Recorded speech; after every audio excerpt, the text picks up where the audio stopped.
Angang. Gak cuma cangkruan.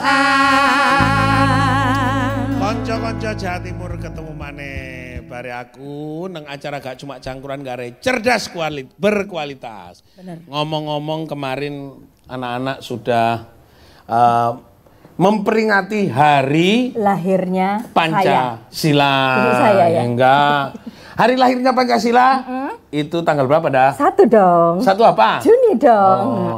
Apa artinya 1 Juni kok lahir Pancasila? Ya karena lahirnya Pancasila. Oh angel ya.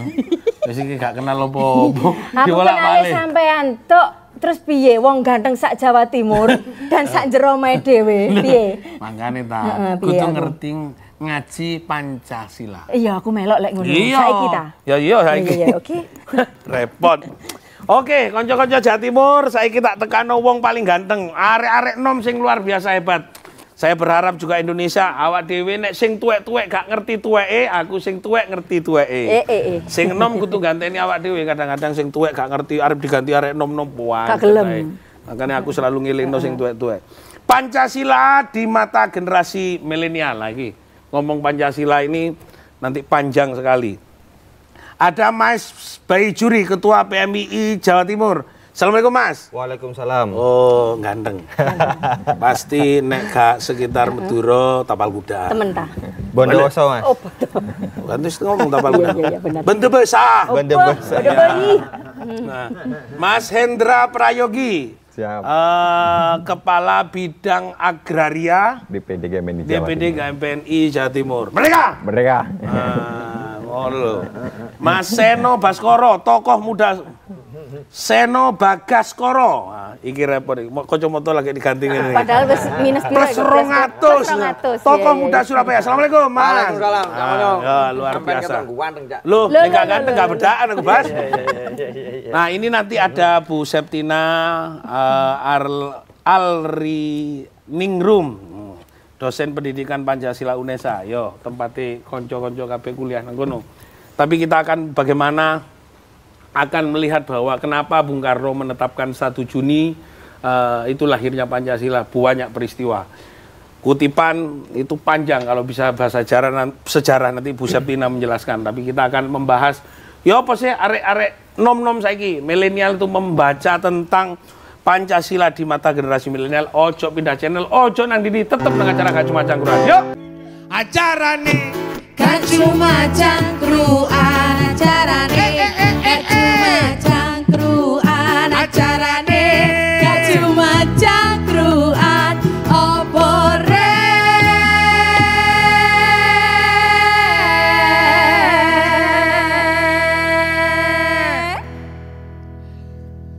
Gak Cuma Cangkruan.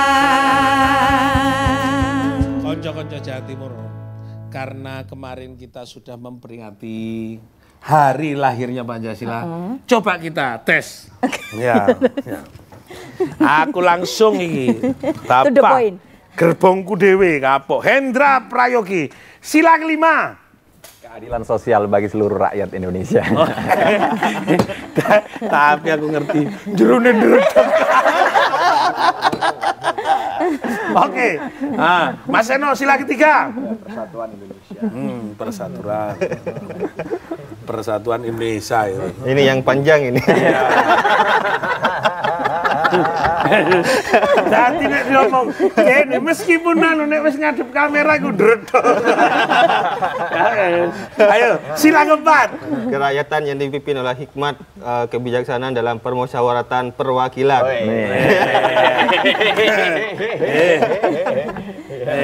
Luar bisa tepuk tangan dulu dong. Nah, konco-konco Jawa Timur, pancene luar biasa. Karena apa? Banyak sekarang itu kita melihat bahwa 1 Juni itu banyak orang-orang di luar kaum milenial, di luar kaum demokrasi, dia diperingati sebuah peristiwa yang sangat sakral. Nah, aku takut iki. Nek kalangan arek nom iki Mas Bajuri, pemane nang daerah Bondowoso wangel ngono. Jelas Pancasila, paling pengajian padha mek kampung Kulumajan. Mari magrib yo sembayang ngaji. Entar langgar. Ayo Mas Bajuri. Bagaimana sampean melihat kaum muda, kelompok generasi milenial tahu nggak sih sejarah lahirnya Pancasila dengan sekian banyak peristiwa? Monggo. Ya, saya mungkin akan berbicara soal bagaimana Pancasila dalam perspektif pemuda dan Ormas Nahdlatul Ulama, Pak. Karena kalau sejarah saya bisa kemudian teman-teman di para pemirsa bisa lihat dalam beberapa kutipan di media-media sosial yang lainnya.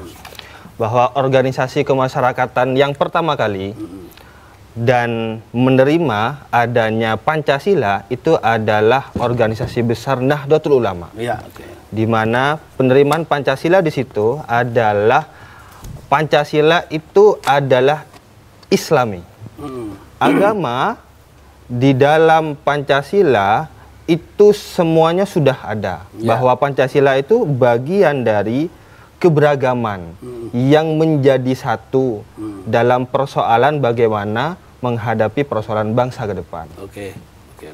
Nah, itu kan kumpul nih orang-orang pada waktu itu ya. Ada teman-teman NU, ada Masumi, ada kelompok-kelompok nasionalis, ada yang. Nah, menurut panjenengan, kumpul nggak sih anak-anak muda sekarang itu bahas tentang bagaimana ke depannya Pancasila itu sebagai dasar berpikir kaum milenial untuk menjawab tantangan 2045, 100 tahun Indonesia merdeka. Ya. Kumpul nggak? Saya rasa teman-teman terutama organisasi terutama teman-teman organisasi Cipayu, ada Mas Hendra di perwakilan GMNI. Dalam pendidikan formal kita, kaderisasi kita seringkali membahas tentang bagaimana perjalanan bangsa ini. Nah, selain itu ada edukasi pendidikan. Bagaimana kita mengenalkan budaya luhur Indonesia, bagaimana kita mengenalkan nilai-nilai yang ada di Pancasila yang itu menjadi bagian dari tradisi. Minimalnya kita terus merawat, meneruskan apa yang menjadi bagian dari nilai luhur dari adanya Pancasila itu. Enggak takutku itu saya kira nom cangkruk ngombe kopi bahas Pancasila apa enggak sih? Saya rasa masih ada yang bahas lah. Masih ada. Masih ada. Tapi tidak kayak dulu, ya. Ya tergantung bagaimana dinamika pergaulan pemuda sekarang lah. Karena mungkin tidak ada musuh bersama. Ya. Nah, kalau waktu reformasi kan musuh bersama. Diskusi ini, politik daki-daki ya. Oke. Saya ke Mas Seno. Mas Seno ini lebih dekat, dulu saya kenal Mas Seno masih SMA. Ya, masih belajar, ada di Cokro, ada di mana-mana kumpul sama pengampunya, ada Pak Suko waktu itu. Nah, arek nom-nom ini apakah mereka hanya karena kepingin move on lalu kumpul dan kepingin kenal Pancasila, atau memang mereka kepingin tahu enggak sih tentang Pancasila itu kenapa kok dipilih? Ada enggak pertanyaan random, lo ngapain sih kok Pancasila?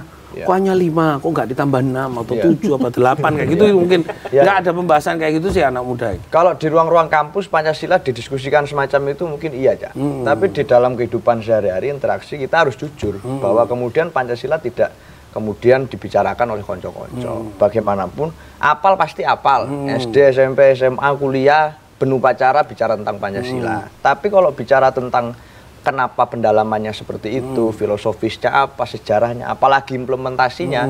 Wah, banyak teman-teman kemudian yang saya yakin mulet kalau bicara tentang itu. Nah, itu makanya jadi persoalan. Kita menjelang 2045 itu kan bukan hanya 2045, Cak. 2028 misalnya, itu 100 tahun Sumpah Pemuda. Kita tidak pernah bicara nih tentang akad-akad bangsa kita berdiri, dan kenapa harus stay on the track yang sudah kita sepakati dulu. Kita tahu bahwa Sumpah Pemuda itu diambil dari sumpah yang mana, kan gitu ya, tidak pernah dibahas ya. Betul. Oke, kita ngomong masalah Pancasila. Ini karena kamu pengampu, memang kamu harus saya hajar. Karena sama ya. Kalau tidak semua nggak sama. Karena kita tahu bahwa Pancasila itu dari Pancamakara, dari Bhairawa Tantra. Ada Mapma, Maisa, Maituna, Madya, dan Mudra. Walaupun tidak perlu saya bahas karena terlalu dalam buat sampean. Nang urusan tanah ya, orang-orang bahas tentang masalah wilayah-wilayah, tentang masalah ada nggak bicara. Aku kalau seorang Pancasilais, aku seorang nasionalis, aku seorang Indonesia, bisakah dibela oleh Pancasila? Ya, mohon izin Mas Taufik selaku senior kami. Pertama saya perlu sampaikan bahwa bangsa kita ini dibangun oleh orang tua yang bijaksana dan pemuda yang berani. Ini bisa kita lihat dari perjalanan sejarah bangsa kita, dari mulai 28 Oktober, 18 Agustus hingga 98 dan sampai hari ini. Artinya apa? Kalau dilihat dari sejarah, pemuda atau hari ini kita sebut milenial itu memiliki peranan penting bagi perjalanan bangsa kita ini. Lalu kemudian Mas Taufik yang saya hormati, saya perlu sampaikan juga bahwa sejarah Pancasila dari mulai tanggal 1 Juni, 22 Juni hingga 18 Agustus itu adalah bagian rangkaian sejarah yang tidak bisa dipisahkan.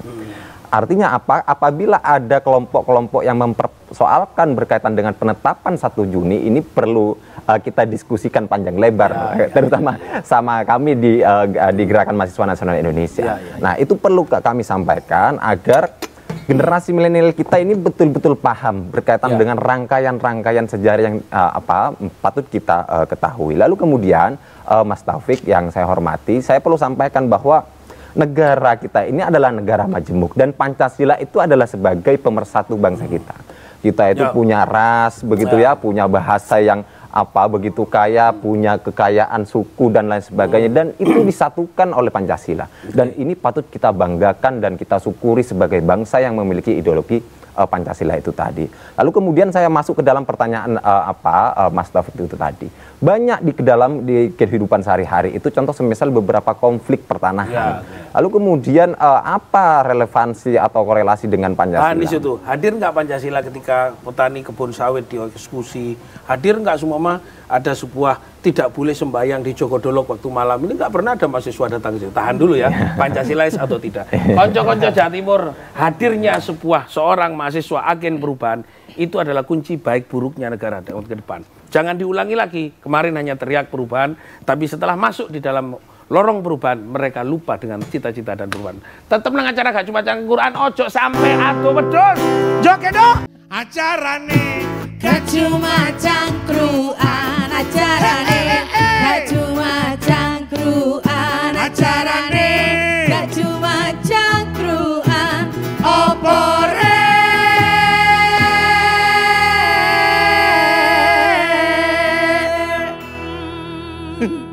ketok nek kon gak nyambut gawe. Iya apa sih? Aku ngotot rek ngono. Ya Allah, sabar, sabar. Iku gak jiwa gotong royong. Kerjasama tapi yang Iku baik. jiwa Pancasila. Sabar. gak cuma cangkruan. Konco-konco Jawa Timur. Semangat Pancasila, semangat gotong royong. Kerjasama itu Kerjasama. tim. Kaono pisan. Inilah Bu, semangat Pancasila tidak nyata-nyata ada. Untuk urusan nyanyi aja gak kompak. Oke, Ibu Septina Alria Ningrum, SSMPD, dosen pendidikan Pancasila UNESA. Bu, langsung aja ya. Ini tadi ditunggu-tunggu oleh banyak orang Ibu itu. Jadi saya karena banyak persoalan di dalam kita mengaji Pancasila ini, semangat gotong royong dulu didengungkan sebagai spirit ya. Ada sebuah nilai yang menghargai tentang masalah ketuhanan. Nah, tapi sekarang ini apakah hadir Pancasila ketika banyak sekarang itu orang dipaksa ada tindakan-tindakan anti toleransi, lalu kadang-kadang salamnya sendiri mengubah salamnya beragama karena adanya kepemaksaan iki kudu toleransi dadi salami ono 6 ono 7 aku kadang 18 tak malah.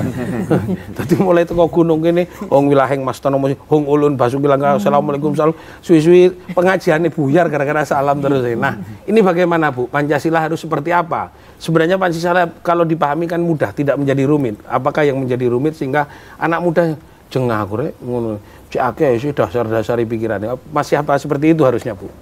Oke, terima kasih. Pancasila ini sebenarnya bukan menjadi sebuah yang sulit karena rohnya ketika dirumuskan dan dilahirkan itu sudah mengacu kepada 3 ranah, kekeluargaan, kekerabatan, dan gotong royong. Sehingga dari perjalanan peradaban bangsa kita ini sudah beradaptasi dan mengalkulturasi aneka agama dari kita yang animisme, kemudian menerima agama Hindu-Buddha, agama Islam, itu masih aman. Aman. Artinya kita bisa bertoleransi, apalagi ketika transisi Hindu-Buddha ke Islam menjadi Islam kejawen, kita memiliki kekasan yang banyak ragamnya di bumi Nusantara ini, yaitu kita mengenal adanya Islam Naksabandiyah, kemudian Islam Agboge, Islam Waktu Telu di Indonesia Timur, kemudian Islam Kejawen sendiri yang ini tidak sama. Sujati, Pasir Panjatia, ya betul. Sekali, nah, ya. Sehingga dengan mengurangi toleransi itu, akhirnya kita menyepakati adanya minimal 5 salam yang kita gunakan sebagai minimal. Itu standarnya siapa? Standarnya Pancasila atau standar keputusan kebijakan kesepakatan? Kebijakan dari pemerintah untuk mengurangi intoleransi yang terjadi karena pasca reformasi kita kehilangan roh dari nilai Pancasila tersebut. Kebebasan kita ini menjadi tidak terarah. Sehingga dari situ kita bisa melihat bahwa intoleransi melalui beberapa kali, seingat saya ada 2 ya, 2 deklarasi intoleransi yang disepakati oleh para pemuka agama. Kita mengenal ada 5 agama besar, belum lagi kepercayaan-kepercayaan yang banyak gitu ya. Sehingga kita mencoba merangkul itu di dalam kebersamaan gotong royong yang ditawarkan oleh Bung Karno sebagai perumus Pancasila, bahwa Pancasila ini Bung Karno ya, perumusnya salah satunya Bung Karno. Selain Bung Karno? Ada Mr. Supomo dan Muhammad Yamin. Di mana ketiga-tiganya merumuskan 5 rumusan sendi yang sama gitu ya. Dan memiliki esensi yang sama. Sehingga bernuansa humanis itu tadi. Oke, Bu. Tahan dulu, Bu, saya tanya yang mudah paham apa enggak kayak gitu ya. Karena gini, saya sama Baijuri, saya menempatkan dasar Baijuri untuk jadi pemimpin ke depan. Jadi kalaupun dia merasa gepeng, biarin aja. Baju, Mas, ini PMII ada dasar lain sama kayak apa Hendra ya, itu podo aku lah. Jadi kalau agama menjadi ruang yang private, nah, tidak boleh sebenarnya negara mengintervensi agama. Ketika Pancasila ada persoalan intoleransi, kurangnya, boleh nggak agama diintervensi oleh negara atas dasar Pancasila atau tanpa Pancasila? Agama dan Pancasila sesuatu yang tidak perlu dipertentangkan, Cak. Ini menurut pandangan milenial ya? Menurut pandangan milenial lah. Saya yang sebagai milenial di sini. Saya bahwa agama dan Pancasila itu satu hal yang tidak perlu ditentangkan karena nilai-nilai agama sudah termanifestasi dalam rumusan Pancasila. Bahwa yang pertama sebenarnya rumusannya Allah yang Maha Esa, tapi dirubah karena di bangsa ini bukan hanya sebatas agama Islam yang sebagai mayoritas, kita juga perlu memikirkan agama-agama yang lain. Maka sila yang pertama adalah ketuhanan yang Maha Esa, yang dari beberapa agama sudah masuk dalam filosofi Pancasila yang pertama. Nah, Pancasila itu bagian dari perjalanan nilai, perjalanan spiritual yang itu menjadi bagian dari pendapatan tafsir-tafsir agama. Begitu, Cak? Adanya penyebutan salam yang banyak, adanya keraguan-raguan terhadap Pancasila, adanya karena ada faktor-faktor agama yang dijadikan alat politik, akhirnya muncul intoleransi. Nah, urusannya aku sembahyang isak jane kon gak perlu melok-melok jadi kalau seperti itu karena agama itu private. Aku tuh pas sembahyang pas ngadep ojo sampai koyo iki apa kayak Hendra tuh Pak Semeru deh, Semedi karo turu. Hendra, saya mau tanya, ini menyambungkan saja. Hal yang sangat private, urusannya kon mbek Gustimu, kita, saya dengan Allah, kan harusnya tidak boleh diganggu. Walaupun negara pun malah melindungi, bukan mengganggu. Menurut pandangan milenial saat ini, dengan banyaknya sekarang itu di media sosial, kadang-kadang mengabaikan nilai-nilai luhur dan berkeyakinan dan berketuhanan. Nanti agama nanti bisa tersinggung kalau semua agamanya berkeyakinan dan berketuhanan. Gimana hadirnya panjenengan? Ya, kalau menurut kami, Mas Taufik, sila pertama itu kan adalah pengakuan bahwa bangsa kita itu adalah bangsa yang religius. Lalu kemudian saya perlu sampaikan bahwa yang mendirikan bangsa kita ini bukan hanya orang Muslim saja, mohon maaf sebelumnya. Artinya beberapa pahlawan pun juga di luar Muslim juga ikut serta mentumpahkan darahnya untuk kemerdekaan Indonesia. Artinya berapa nyawa, berapa keringat yang dikucurkan untuk kemerdekaan. Artinya apa? Hal-hal itulah yang patut kita ketahui lalu kemudian kita hargai. Bahwa sejarah bangsa kita dibentuk itu bukan atas dasar satu golongan atau satu agama saja, tetapi berdasarkan berbagai golongan, berbagai ras dan berbagai kelompok itu tadi. Lalu kemudian Mas Taufik, milenial perlu paham sejarah itu. Lagi-lagi saya perlu sampaikan itu. Agar apa? Agar kita tidak mudah diprovokasi, lalu kemudian tidak mudah dibelok-belokkan oleh isu-isu politik, apalagi ke depan kita menghadapi pemilu tahun 2024. Nah, itu betul-betul harus kita jaga secara bersama. Dan milenial memiliki beban moral untuk bersama-sama menjaga dan mengisi kemerdekaan itu tadi. Mungkin itu Mas Taufik. Belum hadir bagaimana? Saya ngomong belief of God. Humanism, humanity, demokrasi, social injustice. Bagaimana memahami Pancasila dalam framing maju, Mas Seno? Kalau kita itu di TikTok, di YouTube, saya juga siaran YouTube. Cak, kok gak di imunites? Kok gak menerima iklan komersil? Aku ngajari Jawa, kok malah ono iklan obat jamu kuat ya apa? Nah, Pancasila. Anak-anak muda bagaimana menggerakkan mereka gotong royong, hadir di tengah kampung, lalu juga ada persoalan-persoalan, tidak hanya karena hadir kepingin difoto, baru saya sudah membantu warga. Hadir tiap hari ketika situasi seperti ini besok Pancasila, lalu Waisak. Nah ini kan keagamaan lagi ya. Gimana harus Pancasila hadir di tengah anak muda, Mas? Ya artinya sebenarnya kan yang di ruangan ini ada milenial, ada Gen Z juga. Artinya secara karakteristik itu teman-teman muda ini kan sangat familiar dengan media sosial dan teknologi.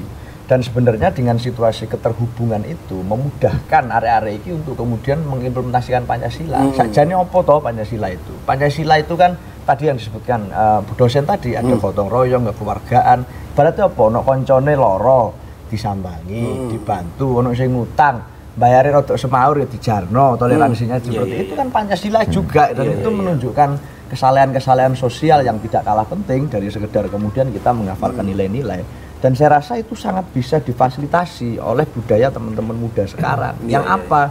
Gen Z itu sebenarnya punya satu karakter, Kak, yaitu volunteerismenya tinggi. Mereka ingin untuk ikut terlibat dalam kerelawanan, dalam membantu orang lain, tetapi kadang mager, malas gerak, jadi gak ru, coroy piye. Nah, disinilah kemudian media sosial, media digital, jika dioperasikan oleh kreatif minority yang baik, bisa menjadi sarana untuk kemudian teman-teman menyalurkan bantuan. Contohnya, platform donasi online.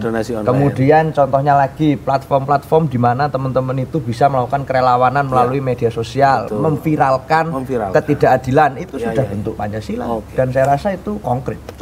Generasi Z punya tawaran, memviralkan. Ada kemarin kebakaran, semuanya syuting. Tidak datang. Akhirnya untung ada damkar. Untunglah. Jadi tidak selalu jelek, tapi tidak selalu juga itu bergantung. Ibu, saya kepingin tanya, bagaimana merubah orang untuk move on? Sedangkan Soekarno juga menawarkan konsep Pancasila itu sudah sekian banyak ditawarkan ke dia. Belief of God, humanism, humanity, demokrasi, social injustice. Ini sesuatu yang ditawarkan ke dunia loh, bukan ditawarkan ke Indonesia pada waktu itu. Dan itu adalah kalau dibaca oleh bukunya Hendra itu, Tuhan itu hanya melihat manusia yang bersatu dan bijaksana, maka adil sejahtera. Berarti satu phrase. Nah, itu bagaimana menyampaikan kembali kepada milenial dan generasi Z agar kuat dari Bu? Generasi Aigen itu seperti yang disampaikan Mas Hendra tadi, salah satunya harus berbasis digital. Nah, bagaimana kami sebagai orang yang bisa menjadi teladan, disitulah yang harus kita jadikan mereka sebagai agent of change dan moral force. Nah, moral force itu kalau kami tidak memberi teladan yang baik, itu tidak akan mungkin terjadi. Nah, bagaimana mengemas itu, kita juga harus kembali muda. Nah, kembali muda caranya bagaimana? Kita tahu ranahnya harus bagaimana, kita mengajarkan mana yang baik seperti Mas Taufik tadi sampaikan. Ketika ada kebakaran tidak ada niat untuk menolong karena empatinya nggak ada, tapi semua pada memviralkan. Untuk menyampaikan. Nah, untuk menyampaikan ini kan sebagai salah satu kepedulian. Nah, tetapi yang perlu kita pahami sebenarnya di dalam Indonesia ini untuk generasi muda, bagaimana memahami roh dari jiwa dan manusia Pancasila. Nah, salah satunya adalah bagaimana membangun empati. Empati itu kan terbangun dari basic insting dan animal instingnya manusia itu kalau tidak tersentuh karena mager tadi, kemudian tidak diperlihatkan pada fakta dan pendidikan rumah, ini nggak akan jadi. Sehingga kepedulian itu tidak akan muncul lah. Bagaimana moral force itu bisa lahir kalau di dalam lingkup sederhananya saja tidak jalan. Begitu. Tidak hanya sekedar paham dan hafal seperti Hendra tadi. Pancasila, tapi ada ruh yang harus hidup dan ada juga sikap untuk menyampaikan teladan dan Pancasila. Oke, aku tak nyanyi lagu Garuda Pancasila, yuk. Acarane gak cuma cangkruan, acarane gak cuma cangkruan, acarane gak cuma cangkruan, opore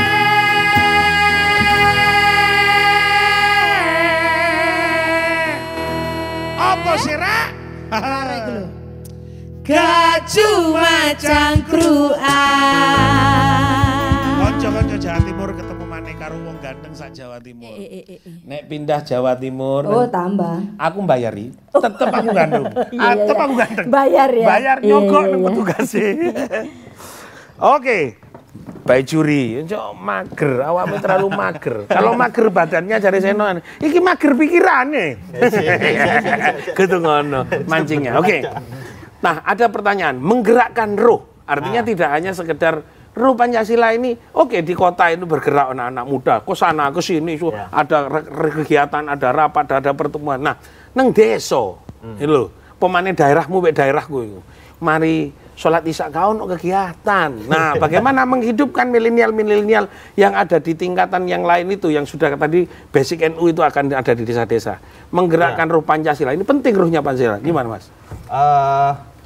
Di dalam sila pertama itu ada nilai spiritual yang harus kemudian dijalankan oleh masyarakat, Cak. Bahwa di pedesaan seringkali itu adalah bagian dari implementasi dari kelima Pancasila.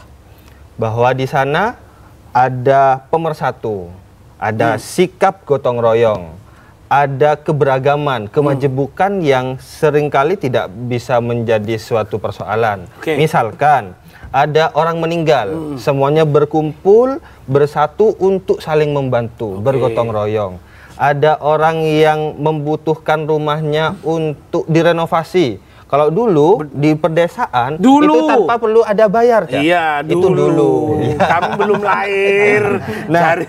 Hari ini terutama di daerah Tapal Kuda itu masih terjadi hal-hal yang kemudian sikap gotong royong itu dalam membangun spirit dan saling membantu di antara satu dengan yang lainnya. Ada pemuda desa, ada karang taruna, ada pemuda kampung. Nah, menggerakkan itu penting dengan cita-cita kebersamaan gotong royong. Oke, saya ke Mas Hendra. Oke, persoalan reform pertanahan banyak sekali. Ada orang banyak bersengketa. Ada kemarin sertifikat dari Pak Presiden menjadi sesuatu yang luar biasa buat kita. Nah, tapi ada makelar nih. Nah, bagaimana hadirnya kaum muda itu? Loh Pak, ini sertifikat diberikan kepada kaum muda. Ini bagian dari meningkatkan keadilan dan kesejahteraan, meningkatkan tentang kepercayaan kepada presiden yang bijaksana, meningkatkan kita kepada aspek persatuan antara bangsa, meningkatkan manusia yang adil dan beradab dan tahu Tuhan. Nah, bagaimana menempatkan itu untuk teman-teman GMNI di seluruh Jawa Timur, sampai nak pengurus Jawa Timur? Iya, kalau kita merujuk kepada sila kelima itu, keadilan sosial bagi seluruh rakyat itu adalah cita-cita bangsa kita, termasuk ke dalam persoalan pertanahan kita. Mas Taufik yang saya hormati, perlu saya sampaikan bahwa berbagai konflik yang hari ini terjadi di Jawa Timur terkhususnya, itu malah makin meningkat dari tahun ke tahun. Walaupun program dari pemerintah itu ada sertifikasi tanah secara gratis dan sebagainya, tapi pada faktanya itu tidak menyelesaikan masalah dan tidak mengurangi konflik-konflik sosial itu. Pada faktanya kami kemarin sering diskusi bersama kawan-kawan di kabupaten kota itu, bahwa terkadang program-program yang diluncurkan oleh pemerintah itu tidak tepat sasaran. Sehingga sertifikat-sertifikat yang dibagikan itu adalah cenderung dibagikan ke tempat-tempat yang sudah aman. Tetapi tidak dibagikan kepada tanah-tanah yang sedang berkonflik dan sebagainya. Nah, sehingga evaluasi inilah yang perlu kami sampaikan agar ke depan program-program kebijakan pemerintah berkaitan dengan penyelesaian konflik agraria dalam rangka menciptakan keadilan sosial itu betul-betul bisa terwujud. Tapi Mas Taufik yang saya hormati, hari ini kawan-kawan kader GMN itu juga sedang melakukan advokasi di berbagai daerah di setiap kabupaten kota. Nah, ini terus kita dorong karena berbicara persoalan konflik pertanahan itu tidak bisa diselesaikan dalam jangka waktu 1 tahun 2 tahun. Artinya harus terus berkelanjutan. Nah, ini dalam rangka kita juga terlibat dan partisipasi kader GMNI dalam mewujudkan keadilan sosial bagi seluruh rakyat Indonesia. Mungkin itu. Saya ke Mas Seno. Mas Seno, Pancasila tidak menafikan karya-karya yang sangat prestisius. Ada anak muda yang berprestasi, baik itu secara pribadi atau secara kelompok. Contohnya Tunas Hijau bersih-bersih sekitar Panjang Surabaya. Ada namanya kalau nggak salah itu Pandawara yang melakukan aksi bersih sampai viral seperti itu. Lalu ada kaum muda yang menggerakkan RT-nya semuanya melakukan seperti itu. Lalu ada prestasi olahraga, prestasi teknologi. Nah, ini isian-isian itu bagaimana? Kalau seumpama itu juga dibarengi teman-teman yang sekarang itu sudah dulu katanya Ibu ada penataran B4. Nah, bisakah anak-anak muda sedikit banyak brainstorming sebagai prestasi yang luar biasa itu juga untuk ya, termasuk kemudian banyak prestasi yang juga tidak boleh kita lupakan terkait upaya merawat kesadaran sejarah, yang dilakukan Surabaya Membara itu misalnya buat hanya Cak Monyong itu kan sudah saya kira sesuatu terobosan baru di mana teman-teman bisa melakukan penyegaran-penyegaran ide dan itu penting. Saya kira kesadaran itu penting. Kenapa kemudian saya mencari pola apa sebenarnya yang bisa dilakukan dalam membangun kesadaran itu. Bung Karno dulu tidak akan menjadi proklamator yang kita kenal sekarang kalau mungkin tidak belajar dari generasi seniornya, Cokroaminoto dan guru-guru lain. Sama Dr. Sutomo tidak mungkin akan seperti sekarang kalau kemudian tidak ada Dr. Wahidin. Nah, saya kira kemudian anak-anak muda sekarang harus belajar berendah hati untuk mau membangun kesinambungan lintas generasi. Karena basis Pancasila itu sebenarnya adalah pertemuan sosial. Teman-teman di kampus belajar semua segala macam ilmu, tidak pernah main ke kampung, tidak kenal masalah warga. Bisa kaget, Cak, di Surabaya ini macam-macam loh. Ada warga yang tidak punya jamban di kota sekelas Surabaya masih ada. Masih ada. Terus ngetok-ngetok rumah tetangganya kalau mau kebelet BAB malam hari kan. Tambak Sari itu panjang dek jambannya, pinggir kali. Tahu gini. Ya ampun luar biasa, Be. Tahu gini. Kota lapir rumah Seno loh.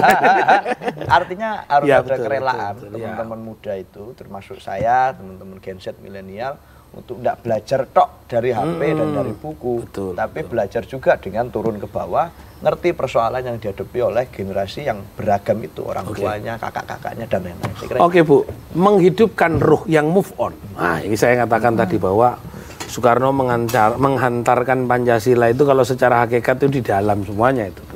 Tuhan ada di dalam, manusia ada di dalam, yang bersatu juga di dalam, yang bijaksana ada di dalam, yang adil dan sejahtera juga di dalam raga kita ini sebenarnya. Nah, itu sangat filsafat. Nah, saya menghidupkan itu sendiri agar generasi Z, generasi 4.0, nanti generasi milenial itu sama framingnya hidup dalam satu bingkai Nusantara Indonesia gimana, Bu? Melalui support system.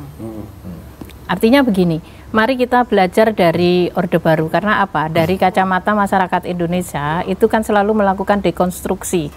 Artinya yang dulu direformasi itu jelek semua. Padahal tidak. Nah, kita belajar dari masa kolonial Belanda sebenarnya. Berangkat dari kebijakan De Angeles, kemudian ada perubahan termasuk kasus tanah tadi. Itu tidak bisa langsung serta-merta selesai, tetapi dirunut historisnya. Raffles mampu menata itu. Tapi ketika kita masuk di dalam era merdeka dengan UUPA tahun 70, itu kita berdasarkan agenda dari pemetaan Raffles, ini justru tidak diterapkan di tempat kita. Karena tanah yang tidak bertuan ini menjadi milik negara. Dengan sebuah prosedur hak milik yang sangat beragam, dengan biaya yang tidak karuan banyaknya. Nah, kemudian support system di dalam diri ini perlu dibangun karena apa? Di dalam filsafat Pancasila ini sebenarnya pondasinya adalah nilai ketuhanan itu sendiri. Artinya bagaimana kita bisa memaknai peran kita sebagai manusia, makhluk sosial, makhluk budaya, dan makhluk yang bisa memanusiakan manusia secara manusiawi dengan menganalogkan pada dirinya sendiri. Nah, ketika kita bisa menganalogkan diri sendiri, otomatis sila kedua menjadi pondasi state yang kedua, yaitu kalau kita tidak ingin rugi, kita tidak ingin menyakiti, maka jangan sakitin orang lain. Nah, kalau pribadi orang ini sudah terbangun sebagai manusia yang baik, insya Allah kemanapun nggak akan lari. Nah, sehingga ketika orang yang sudah memiliki nilai-nilai itu, dibentuk model apapun kebersamaannya, itu bisa. Maka ketika orang sudah bisa diajak, maka esensi nilai keempat yaitu mufakat. Mufakat ini adalah kearifan lokal masyarakat kita dari masa ke masa. Dari ketika tidak kita mengenal agama baru, ya, kita sudah bisa sepakat untuk hidup bersama.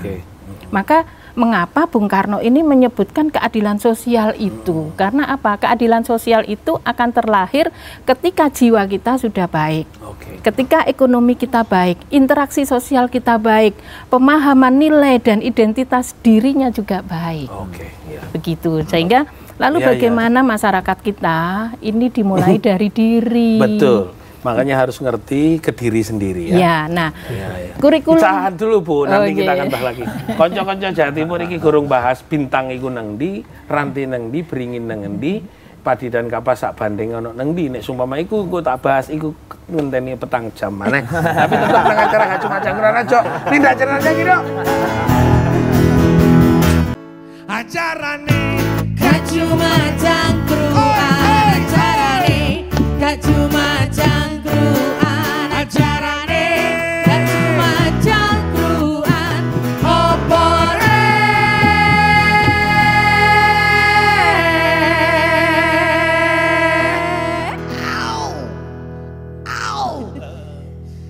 Gaju Macang Kruan. Konco-konco Jawa Timur, pancene wong ganteng angel ditontoki. Kanan kiri pojok kanan tak bayang-bayangno kabeh nonton nang desa ngene. Oh ya apa? Pak Topeng ganteng. Oh ya Allah. Tepai sing nonton meneng. Oke, Mas Seno. Apa saran untuk kaum muda dan mungkin juga kritik kepada kaum tua, biar kaum tua itu tidak pernah dikritik, kritik saja, agar mereka juga tidak hanya mager semua. Ini banyak orang tua mager ini, tidak mau menyampaikan Pancasila, nilainya, ruhnya yang harus hidup. Monggo. Ya, saya kira ini harus dikaitkan dengan tahun politik besok. Banyak orang-orang tua yang kemudian menganggap tahun politik karena anak muda itu suaranya besar secara kuantitas, perlu untuk menyebut-nyebut milenial, menyebut-nyebut anak-anak muda menjadi komoditas yang seksi.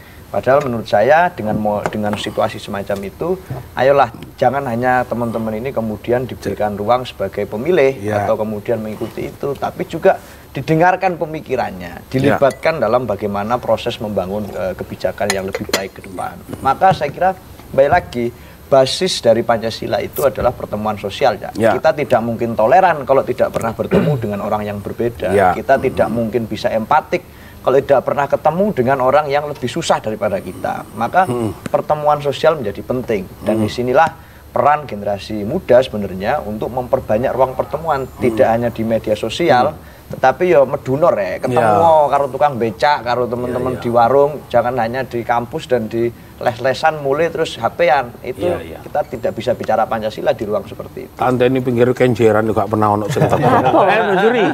Ya, kon awakmu. Ayo. Ya, apa harapannya? Ben gak kon iku lungguh nang pondok pesantren, ngenteni apa salimbe kiai, ngenteni kopine kiai dientekno. Ya, Pak. Harapannya gimana?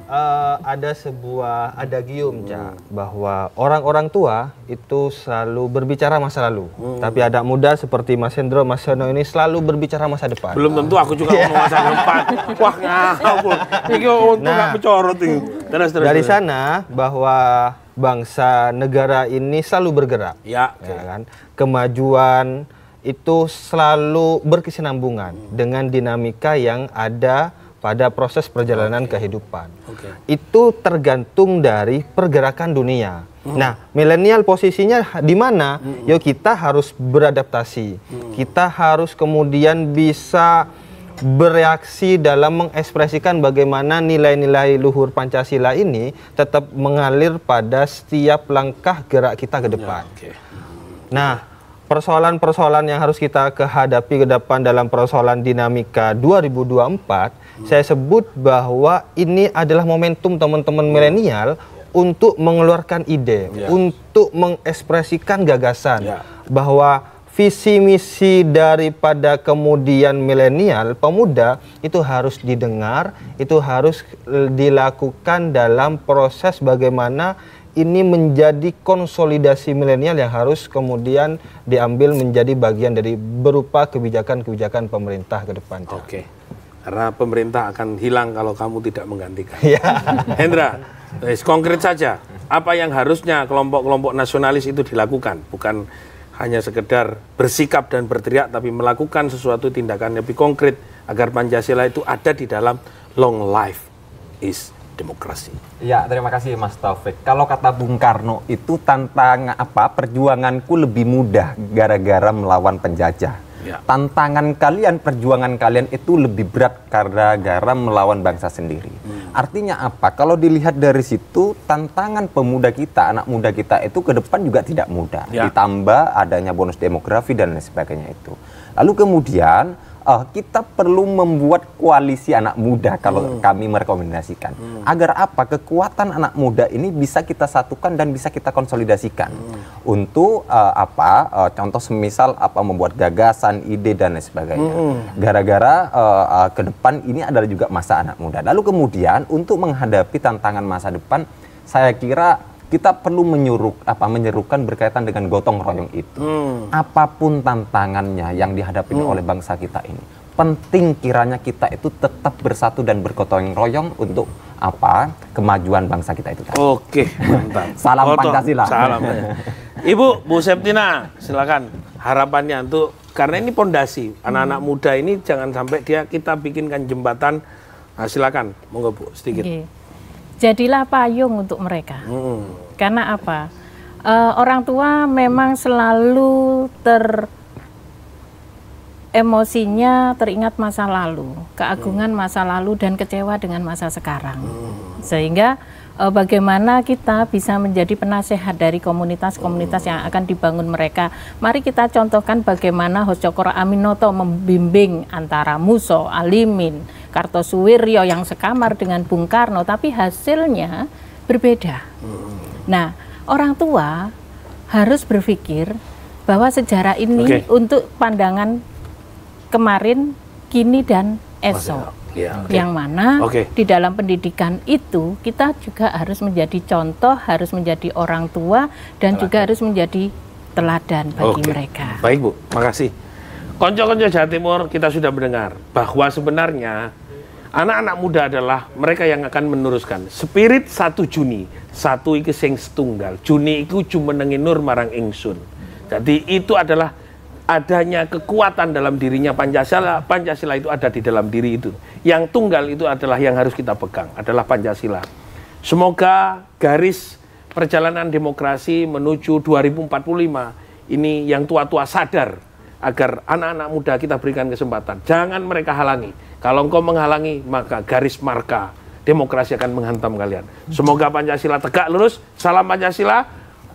Wassalamualaikum warahmatullahi wabarakatuh. Yo, nyanyi pada negeri.